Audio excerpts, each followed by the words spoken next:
नमस्कार साथियों, स्वागत है आप सभी का ड्रीम कैंपस एजुकेशनल प्लेटफॉर्म पर।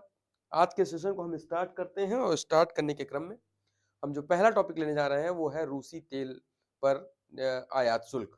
यानी कि प्रेसिडेंट ऑफ यूएसए यानी पायरेट ट्रंप ने रशियन सेंसन एक्ट 2026 को हरी झंडी दे दी है।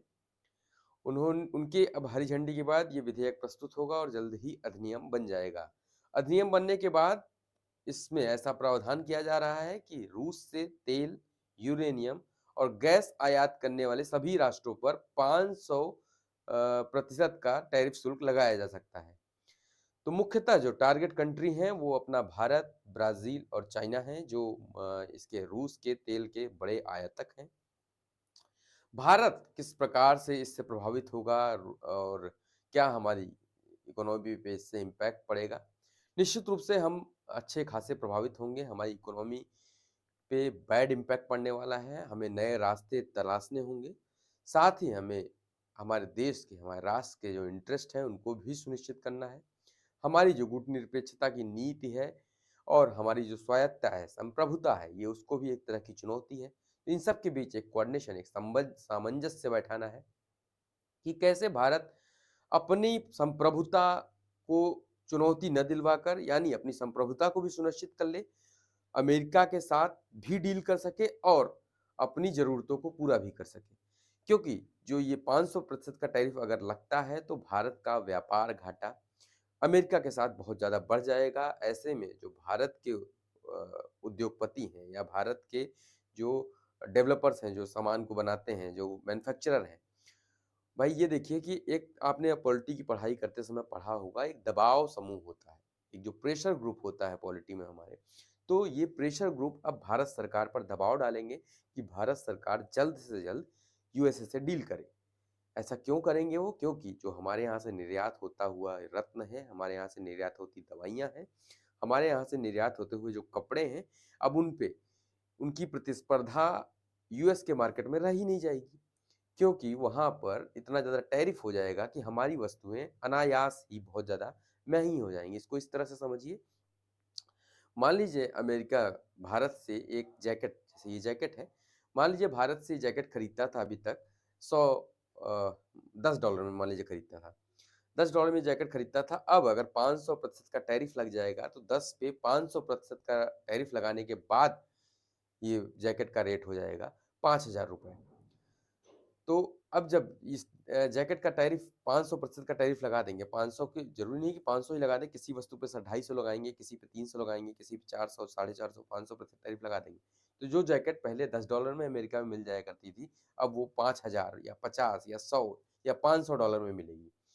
ऐसे में अब अमेरिकी जो लोग थे, जो भारतीय सामानों का कंज़्यूम करते थे, यूज़ करते थे, ख़ासकर भारत के जो कपड़े हैं, भारत में निर्मित रत्न हैं और भारत की जो दवाइयाँ हैं, ये अमेरिकी मार्केट में काफ़ी प्रसिद्ध थी। साथ ही क्योंकि बहुत सारे भारतीय अमेरिका में रहते हैं, तो आपको पता है मैक्सिमम बहुत सारे भारतीय वेजिटेरियन होते हैं, तो उनके जो भोजन की व्यवस्था थी, वो भारत के अभी जो आशीर्वाद आटा आप देखते हैं भारत का, वो अमेरिकन स्टोर में खूब सारा बिकता है।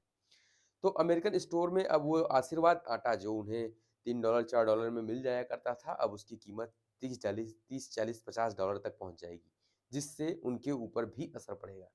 तो अब जो आपने पॉलिटी की पढ़ाई में एक दबाव समूह प्रेशर ग्रुप के बारे में पढ़ा था, तो ये प्रेशर ग्रुप हमारे हर जगह हैं, यूएस में भी हैं, यहाँ हमारे इंडिया में भी हैं। तो जो मैन्युफैक्चरर हैं, जो एक्सपोर्टर हैं, वो हमारे इंडिया से हमारे ऊपर दबाव बनाएँगे, हमारी सरकार पे दबाव बनाएँगे और यूएसए में जो हमारे लोग हैं, जो हमारा डायस्पोरा है, वो भी हम पे दबाव बनाएगा कि हम किसी तरह से डील करें और उनके जीवन को सहज और सुलभ बनाने का प्रयास करें। हमारी ज़िम्मेदारी भी बनती है, हमारे देश की ज़िम्मेदारी बनती है कि हमारे नागरिक अगर कहीं हैं, तो उनकी सुरक्षा, उनका संरक्षण हमारा करना दायित्व है।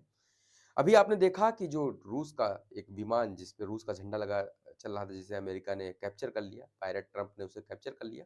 हम इतने ज़्यादा हैं, संख्या में इतने हम ज़्यादा हैं कि कहीं भी, कहीं कोई घटना घटे, कहीं कोई बात हो, तो हम मिल ही जाते हैं वहाँ पे। ऐसा ही हुआ, जो रूस का जहाज पकड़ा गया, रूस का झंडा लगा हुआ जो जहाज पकड़ा गया, उसमें भी 3 भारतीय मिल गए हैं। तो अब एक तरह से भारत के ऊपर फिर दबाव है कि अब उनको छुड़ाना भी है और जिस झंडे को लगाकर चल रहे थे, यानी कि केवल 2 रूसी नागरिक उस जहाज में थे और 17 कुल 28 लोग लगभग गिरफ्तार हुए हैं उसमें, चालक दल में। उन 28 लोगों में केवल 2 रूसी नागरिक थे, 3 भारतीय थे और 17 यूक्रेनियन थे। ऐसा लग रहा है जैसे यूक्रेनियन को अगवा करके तो नहीं ले जा रहे थे। तो अब क्या है, क्या जो विदेश नीति है, क्या उस पर डिसीजन लेती है, देखने वाली बात होगी। फिलहाल जो हमारी संप्रभुता है, उसको अमेरिका की तरफ से भरपूर चुनौती मिल रही है इस वक्त, और ज़रूरत है हमको कि हम अपनी संप्रभुता को बनाए रख सकें और एक बेहतर डील के साथ अमेरिका को भी काउंटर कर सकें। लड़ने का समय नहीं है, खासकर हमारे लिए लड़ने का समय नहीं है, क्योंकि लड़ने में केवल नुकसान होगा।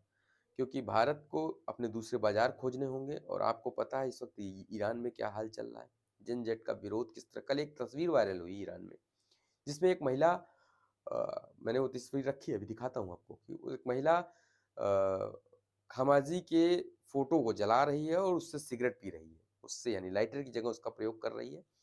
तो ये दिखाता है कि वहां पर अमेरिका को दावत दी जा रही है। अमेरिका ने भी खुलकर कह दिया है कि अगर खामनेई इस तरह का हरकत करते हैं, जैसा कि एक मामला आया कि खामनेई ने 26 लोगों पर मशीन गन से हमला करवा के उनकी हत्या कर दी है। ऐसे में अमेरिका ने एक तरह की चेतावनी दे दी है खामनेई को कि हम जल्द ही ईरान पर हमला कर सकते हैं। और अगर, क्योंकि इस वक्त अमेरिका का जो टेम्पो है वो बहुत हाई है, ट्रंप का टेम्पो हाई है, ट्रंप इस वक्त कुछ भी करने की स्थिति में है। इसके पीछे 2 कारण हो सकते हैं। पहला तो उनकी उम्र कारण है, अत्यधिक उम्र की वजह से उनका दिमागी संतुलन शायद बिगड़ चुका है, और दूसरा जो कारण है वो है सेल्फ ईगो, यानी इस वक्त जब व्यक्ति जीतता है तो उसे जीतने का नशा चढ़ जाता है, और उन्होंने एक ऐसी जीत हासिल की है जो निश्चित रूप से तारीफ के काबिल है। वेनेजुएला के क्षेत्र में घुसकर वहां के राष्ट्रपति को उठा ले आना, कितना बड़ा सैन्य अभियान, मतलब इतना सफल सैन्य अभियान इतिहास ने अब तक देखा नहीं था। जरूर मध्यकाल में हम देखते थे कि एक राजा दूसरे राजा को उठा ले आता था या उनकी हत्या करवा देता था, लेकिन अमेरिका ने जो कार्य किया है वो निश्चित रूप से तारीफ के काबिल है। विश्व की सभी सेनाओं को, खासकर भारत को, उनके इस सफल ऑपरेशन से सीखना चाहिए कि किस तरह का ऑपरेशन किया उन्होंने। एक मिसाल सेट की है उन्होंने, एक दायरा सेट किया है एक लोगों के लिए, और आम लोगों के लिए भी एक डिमांड जनरेट कर दी है। यानी कल किसी राष्ट्र के पास जनरेट ये डिमांड उठेगी कि फलाना राष्ट्र हमारे साथ इस तरह बिहेव कर रहा है, जाओ तुम उसके प्रेसिडेंट को उठा लाओ। इसको इस तरह से समझिए कि एक तरह जब कोई रेवोल्यूशन आता है, जब कोई क्रांति आती है, तो वो दूसरी जगह भी इम्पैक्ट करती है। अगर अमेरिका ने ये काम किया है, अगर अमेरिका ने एक देश के नेता को उठा लिया है जो उनका विरोधी था, तो क्यों न ये आवाज कल बांग्लादेश के लिए उठे भारत में कि मोदी जी जाइए उसको उठा के ले आइए, यूनुस को उठा के ले आइए। क्यों ना मोदी जी से ये डिमांड बढ़ने लगे, लोग सड़कों पर आकर जनसैलाब ले आकर ये मांग करने लग जाएं कि जाइए पाकिस्तान के एडमिरल को, यानी पाकिस्तान के जनरल यूनुस खान को उठा ले आइए। तो इस तरह की जब मांग जनता आपसे करने लगेगी, तो ये एक दुर्भावनापूर्ण कार्रवाई हो जाएगी जो पूरे विश्व को एक वर्ल्ड वार में, तीसरे वर्ल्ड वार में अगर ढकेल सकती है। इससे बचना होगा, हमें अपने इंटरेस्ट को बचा कर रखना होगा, और अपने इंटरेस्ट को बचाते हुए कार्रवाई करनी होगी। भारत की रणनीति क्या होनी चाहिए और इसमें किस तरह के खतरे हैं, अगर आप उन पे जाएंगे तो ऊर्जा आयात सबसे ज़्यादा प्रभावित होगा, क्योंकि भारत अपनी 85% से अधिक ऊर्जा आवश्यकता को इन्हीं आयातित तेल से पूरा करता है। अगर रूस के साथ ये व्यापार भारत का बंद होता है, भारत रूस के तेल का बहुत सस्ते स्तर पर आयात करता है, जिससे भारत की 85% से अधिक ऊर्जा आवश्यकताएं पूरी होती हैं। आयात से पूरी करता है। रूसी तेल ने हाल ही के वर्षों में एक किफायती विकल्प प्रदान किया है। स्वतंत्र विदेश नीति या शुल्क भारत की गुटनिरपेक्ष और स्वतंत्र विदेश नीति को चुनौती देता है, जो किसी एक महाशक्ति के दबाव में नहीं आना चाहता। आर्थिक बोझ, वैकल्पिक स्रोतों से महंगा तेल खरीदने पर भारत पर आर्थिक बोझ और व्यापार घाटा बढ़ सकता है। इस तरह से भारत को इस चुनौती से बचना होगा। भारत बांग्लादेश गंगा जल समझौता 1996 से ये समझौता प्रभावी है दोनों के बीच। 1996 की एक ऐतिहासिक संधि होती है जिसमें भारत और बांग्लादेश के बीच गंगा, हमारी जो गंगा नदी है, उनके जल को लेकर समझौता होता है। भारत और बांग्लादेश के बीच जल बंटवारे की संधि का नवीकरणीय समय निकट आ रहा है। संयुक्त टीमें फरक्का, यहाँ ध्यान रखिएगा, ये 2 चीजें महत्वपूर्ण है आपके लिए। ये जो फरक्का है ये है इंडिया में, और ये जो हार्डिंग ब्रिज है ये है बांग्लादेश में।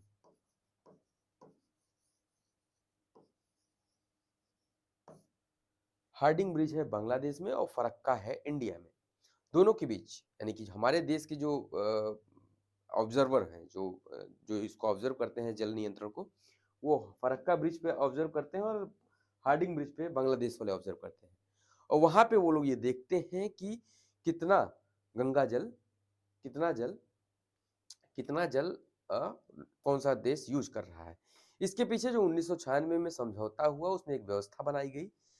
ये व्यवस्था ध्यान रखिएगा, अगर प्रीलिम्स में ये प्रश्न बनता है तो ये आपसे पूछेगा कि ये क्या व्यवस्था साल भर के लिए है, तो नहीं, ये व्यवस्था साल भर के लिए नहीं होती। ये व्यवस्था केवल शुष्क मौसम के लिए होती है, जब बारिश नहीं होती है। यानी उसकी एक स्पेसिफिक डेट डिसाइड है। वो डेट है 1 जनवरी से लेकर 26 1 जनवरी से लेकर 31 मई, यानी इसी बीच बारिश नहीं होती है। 1 जून से फिर जून से फिर वापस से मानसून आने लगता है, तो ये समझौता वहां पे क्लोज कर दिया जाता है, क्योंकि उस वक्त जब जल की आपूर्ति अबाध रूप से बढ़ने लगती है। जब जल शुष्क मौसम होता है और गंगा नदी में जल का प्रवाह कम होता है, जल की मात्रा कम होती है, ऐसे स्थिति में दोनों देशों को जल की उपलब्धता सुनिश्चित हो सके, इसके लिए समझौता किया गया है। इस समझौते की जो व्यवस्था है वो ये है कि 1 जनवरी से 31 मई तक अगर गंगा नदी में 70,000 क्यूसेक तक पानी है तो दोनों देशों के बीच 50-50% का शुद्ध बंटवारा किया जाएगा। यहाँ पे जब ये लोग नापते हैं फरक्का और हार्डिंग ब्रिज पे, अगर 70,000 क्यूसेक पानी निकलता है कि पानी 70,000 क्यूसेक से कम है, तो 50% यानी 35,000 क्यूसेक इंडिया लेता है और 35,000 क्यूसेक लेता है बांग्लादेश। जबकि अगर पानी 75,000 क्यूसेक से अधिक निकलता है, ये प्रीलिम के पॉइंट ऑफ व्यू से बहुत महत्वपूर्ण फैक्ट है। दोनों दो चीजें इसमें महत्वपूर्ण हैं। एक तो ये कि ये एक्ट आया कब, तो ये समझौता हुआ कब, तो ये 1996 में समझौता हुआ। दूसरी चीज जो महत्वपूर्ण है वो ये कि इनके बीच जो समझौता होता है वो कब से कब प्रभावी होता है, तो 1 जनवरी से 31 मई तक प्रभावी होता है।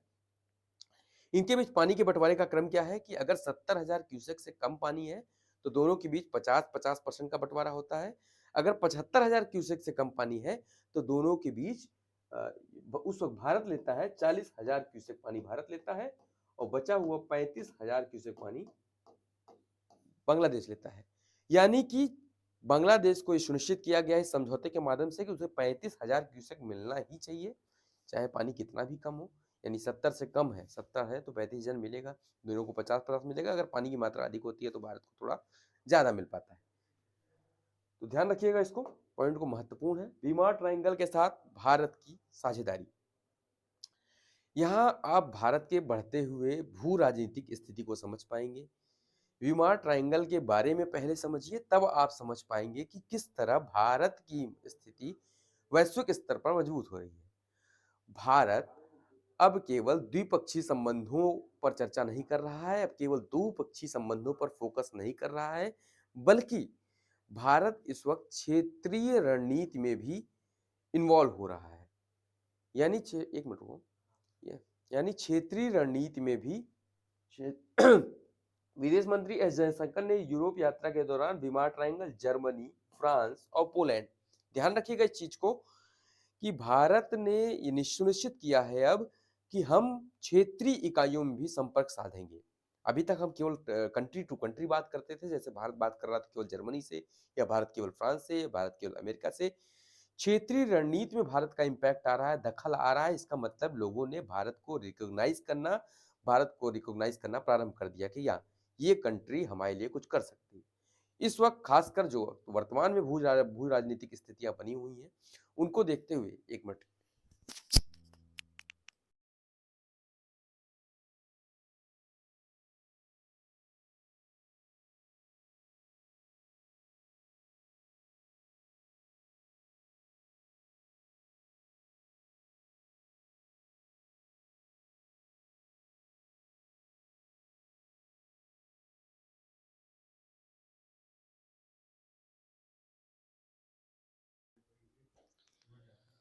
तो भारत की जो स्थिति है वो भू राजनीतिक रूप से बढ़ रही है। वर्तमान समय में जो स्थितियाँ चल रही हैं, उन स्थितियों को अगर आप देखेंगे, तो उनमें ये और महत्वपूर्ण कदम है। जब ये वीमोर ट्रायंगल के बारे में सबसे जानिए, वाइमर ट्रायंगल बोल सकते हैं आप इसे।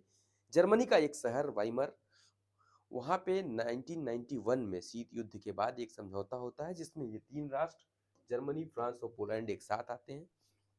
और यूरोपीय यूनियन से इतर एक अन्य संगठन, जैसे हमारा बिम्स्टेक नहीं है, बिम्स्टेक भारत, बांग्लादेश, श्रीलंका एक समूह है, क्षेत्रीय समूह है, ऐसे ही वाइमर एक वहाँ का क्षेत्रीय समूह है, जिसमें भारत के साथ साझेदारी पर बात की गई है। वाइमर का मानना है, पूरे यूरोप का मानना है कि भारत रूस यूक्रेन युद्ध में महत्वपूर्ण भूमिका निभा सकता है, और सच में भारत ऐसा कर भी सकता है। भारत की कैपेसिटी है। तो ऐसे में भारत का जो मजबूत अस्तित्व क्षेत्रीय संगठनों में दिख रहा है, ये निश्चित रूप से सुखद संकेत है। आपके लिए जो महत्वपूर्ण यहाँ है वो ये है कि वाइमर जो ट्रायंगल है उसमें कौन-कौन से देश हैं, ध्यान ध्यान रखिएगा। जर्मनी, फ्रांस और पोलैंड इसके 3 देश हैं, जिनका गठन 1991 में किया गया था इस ट्रायंगल का। इसका उद्देश्य क्या था? पोलैंड को नाटो की सदस्यता दिलाना और यूरोपीय यूनियन का सदस्य बनाना, ये सब इसके उद्देश्य थे। जर्मनी और फ्रांस के बीच जो कॉन्फ्लिक्ट था उसको कम करना। डीआरडीओ का स्क्रैमजेट इंजन सफलतापूर्वक लॉन्च हो चुका है। स्क्रैमजेट इंजन आपको पता है कि रैमजेट का उन्नत संस्करण होता है। स्क्रैमजेट इंजन क्यों उन्नत होता है? क्योंकि ये जो इसकी टेक्नोलॉजी होती है वो एयर ब्रीदिंग टेक्नोलॉजी होती है। जैसे जो साधारण मिसाइल, सामान्य पारंपरिक मिसाइल होते थे या पारंपरिक इंजन जो होते हैं, उनमें ईंधन रखा जाता है, ईंधन के साथ ऑक्सीडाइजर अलग से रखा जाता है, जिसके साथ ऑक्सीकरण करके ईंधन जलता है और रॉकेट ऊपर की तरफ जाता है। जबकि स्क्रैमजेट इंजन में थोड़ा तकनीकी रूप से इस तरह से प्रयास किया जाता है। जैसे ये आप समझिए एक मिसाइल है, यहाँ इंजन लगा हुआ है, इंजन ऐसे खोखला सा होता है, यहाँ इंजन लगा हुआ है, ये खोखला है, ये अंदर हवा जाने की जगह होती है। यानी कि जब मिसाइल चलता है तो उसको ऑक्सीडाइजर उसमें नहीं लोड करना पड़ता, केवल ईंधन भरा जाता है। जो ऑक्सीडाइजर है वो मिलता है उनको हवा से, यानी एयर से ऑक्सीडाइजर वो खींच लेता है और अपने आप को जला लेता है। ये तकनीक इतनी महत्वपूर्ण है, इतनी जटिल है कि आप ये समझिए तेज हवा में माचिस की तीली को जला कर रखना, उस तरह की तकनीक है। किस ही तरह की व्यवस्था बनाई जाती है कि माचिस की तीली को जलाकर आप तेज हवा में बुझने से बचा पाते हैं, वो है स्क्रैमजेट तकनीक। हाइपरसोनिक मिसाइल कार्यक्रम में मील का पत्थर है ये। भारत हाइपरसोनिक मिसाइल बनाने की दिशा में अग्रसर है। इसी के साथ ही भारत आने वाले समय में रूस, अमेरिका और चीन जैसे इलीट राष्ट्रों की श्रेणी में आ जाएगा, जिनके पास हाइपरसोनिक टेक्नोलॉजी है। क्या होती है hypersonic technology? Hypersonic technology Mach 5 plus की गति से चलने वाली मिसाइलें होती हैं, और इनको वर्तमान में जो रक्षा प्रणालियां हैं, जैसे S-400, S-500, या जितने भी रक्षा प्रणालियां जो मिसाइल को रोकने के लिए कार्य करती हैं, या जितने भी उन्नत संस्करण के रडार हैं, वर्तमान में किसी में इतनी क्षमता नहीं है कि हाइपरसोनिक मिसाइल को रोक सके। आप समझ पाएंगे जो इस वक्त स्थितियां बनी हुई हैं रूस और अमेरिका के बीच, उनके बीच अगर आप ये समझेंगे, तो जो हाइपरसोनिक टेक्नोलॉजी है उसी की वजह से वार बंद है, क्योंकि हाइपरसोनिक मिसाइल रूस के पास भी है। अगर यूएसए ज़्यादा रूस को टीज करता है, अगर रूस हमला करता है हाइपरसोनिक मिसाइल से, तो यूएसए के पास बचने का दूसरा विकल्प नहीं होगा।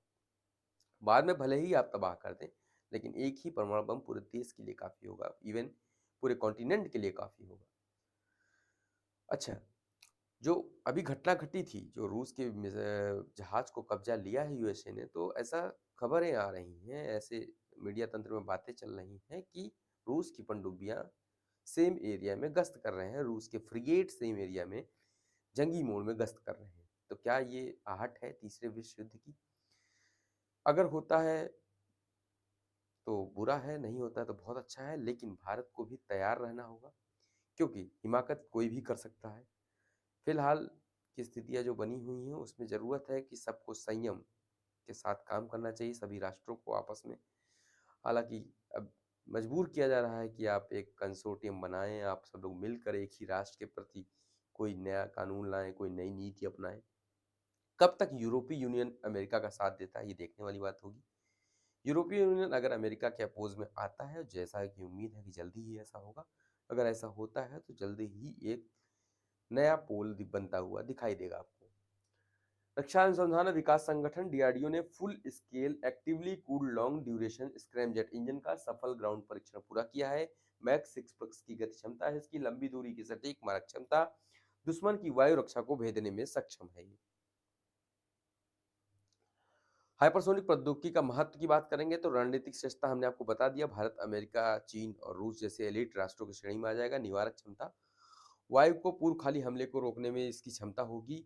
और तकनीकी आत्मनिर्भरता की बात करेंगे, क्योंकि इसे हम स्वयं बना रहे हैं तो तकनीकी रूप से हम आत्मनिर्भर बनेंगे और स्वदेशी रक्षा निर्माण में एक बड़ी छलांग मानी जाएगी।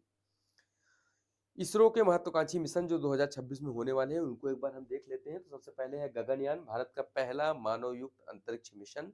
चंद्रयान 4, चंद्रमा के नमूने लाने वाला अगला चरण, जहां पे हम जाएंगे और चंद्रमा के कुछ नमूनों को ले जाकर उनका अध्ययन करेंगे। एनजीएलवी विकास, नेक्स्ट जनरेशन लॉन्च व्हीकल का निर्माण, यानी जो अभी हम पीएसएलवी जीएसएलवी तक सीमित थे, अब हम एनजीएलवी न्यू जनरेशन लॉन्च व्हीकल को डेवलप कर रहे हैं, जो और अधिक उन्नत होगा और भारी क्षमता के उपग्रहों को, भारी क्षमता के लॉन्चिंग कैपेसिटी इसके पास होगी, जिसको हम 2026 में डेवलप करेंगे। विकास के चरण में है ये। निशान मिशन, नासा के साथ हमारा संयुक्त पृथ्वी अवलोकन मिशन जो निशान मिशन है उसमें भी हम 2026 में करेंगे। ये इसरो के कुछ महत्वपूर्ण मिशन। एक दुख की खबर, हमारे पर्यावरणविद माधव गाडगिल, प्रसिद्ध पर्यावरणविद और पश्चिमी घाट पृथ्वी के विशेषज्ञ पैनल के अध्यक्ष माधव गाडगिल का निधन हो गया है।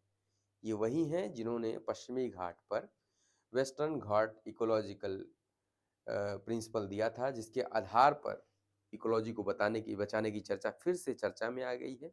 हाल ही में हुए भूस्खलन, जो अभी पिछले साल केरल में भूस्खलन हुआ था, आपने देखा था, केरल ने ही सबसे ज्यादा इनकी जो कमेटी आई, इनकी जो रिपोर्ट आई, इसका विरोध भी किया था। अब इनकी फिर से चर्चा है। इतिहास देखेंगे और क्या क्या परिवर्तन हुए थे वो देखेंगे आप। तो इन्होंने कहा था, संरक्षण केवल सरकारी फरमानों से नहीं बल्कि स्थानीय समुदायों की सक्रिय भागीदारी से होता है। यानी कि संरक्षण को इन्होंने बॉटम टू टॉप अप्रोच की तरफ बढ़ा दिया था कि अब इसे ग्रामीण सभा को शक्तियां देनी चाहिए, ग्राम सभा को शक्तियां देना चाहिए, जिससे संरक्षण को सुनिश्चित रूप से बनाया जा सके, किया जा सके। अब माधव गाडगिल की मृत्यु हो गई है तो उनकी कुछ चर्चा होनी चाहिए। पद्मश्री और पद्म भूषण जैसे अवार्ड से सम्मानित थे ये। पीपल बायोडाइवर्सिटी रजिस्टर, आपने आपने एक चीज सुनी होगी भारत सरकार के विषय में, टीकेडीएल का नाम सुना होगा आपने, टीकेडीएल। इसका फुल फॉर्म है ट्रेडिशनल नॉलेज डिजिटल लाइब्रेरी। यानी कि भारत सरकार ने 2001 में ट्रेडिशनल नॉलेज डिजिटल लाइब्रेरी का गठन किया था, जिसमें इसका गठन क्यों किया गया था, सबसे पहले ये समझिए। 1995 में अमेरिका ने हल्दी के, जो हम हल्दी को घाव भरने के लिए लगाते हैं, नहीं कि कहीं चोट लग गई तो हल्दी भर लो, खून रुक जाएगा और कुछ दिनों में घाव भर जाएगा। अमेरिका ने हल्दी के ऊपर पेटेंट प्राप्त कर लिया। हल्दी की घाव भरने की क्षमता को उसने बताया कि देखो हमारे वैज्ञानिकों ने इसे खोजा है। भारत सरकार ने तीव्र प्रतिक्रिया दी, उस पर तीखी प्रतिक्रिया दी और अमेरिका के उस पेटेंट को कैंसिल कराया।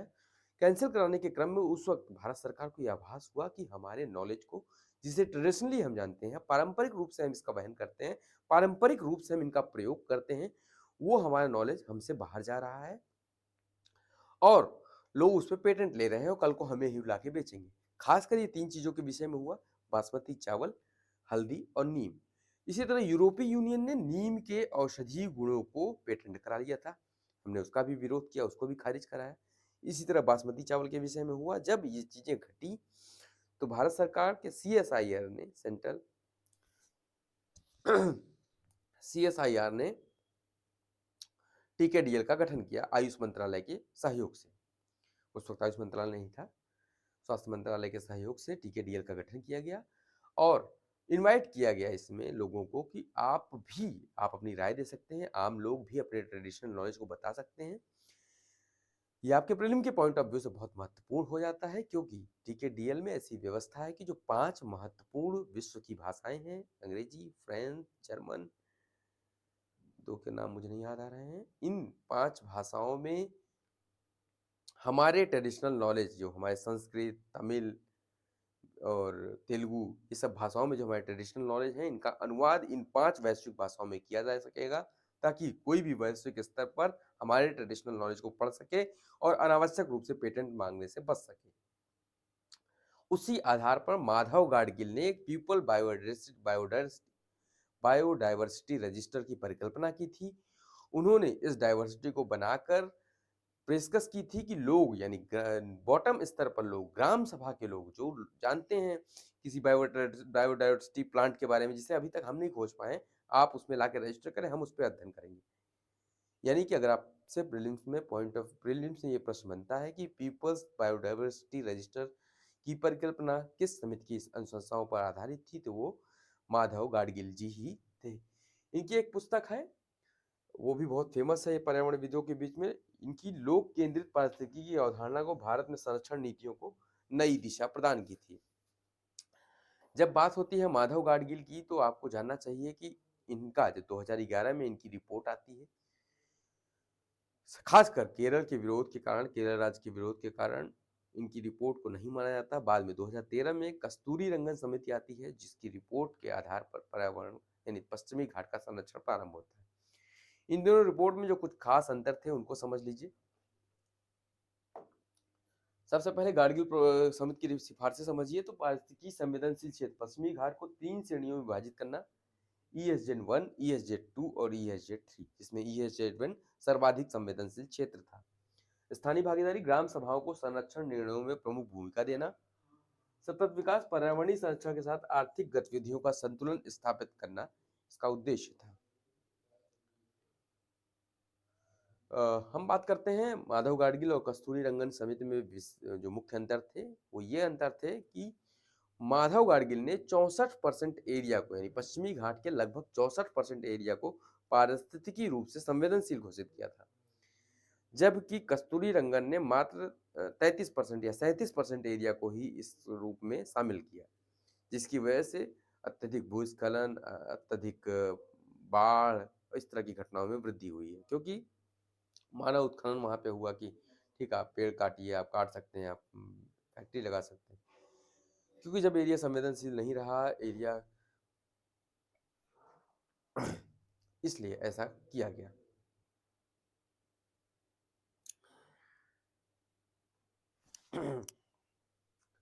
चलिए, अंतर्राष्ट्रीय चारागाह और पशुपालक वर्ष 2026। संयुक्त राष्ट्र ने 2026 को, हालांकि अब संयुक्त राष्ट्र की कोई बहुत वैल्यू बढ़ नहीं गई, फिर भी किया है तो सुन लेते हैं।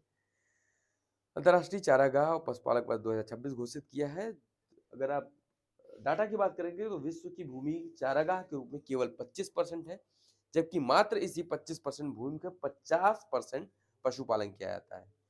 साथ ही इसी 25% भूमि पर 20% वैश्विक खाद्य उत्पादन में योगदान है, यानी 25% मात्र चारागाह भूमि है, जिसमें 50% से ज्यादा पशुपालन किया जाता है और 20% से ज्यादा अन्न का उत्पादन किया जाता है। जनगणना 2000 में नई प्रक्रियाएं शामिल की गई हैं। केंद्र सरकार ने घोषणा की है कि मकानों की सूची बनाने का कार्य 2026 अप्रैल 2026 से शुरू होगा। साथ ही पहली बार इस जनगणना में सेल्फ डिक्लेरेशन योजना को लाया जा रहा है, यानी कि आप अब सेल्फ स्व गणना कर सकेंगे पोर्टल पर। हमें खुद से, ये हमारी जिम्मेदारी होगी, हमारे परिवार की जिम्मेदारी होगी कि हम पोर्टल पर जाएं और खुद से अपनी जनगणना को रिपोर्ट करें।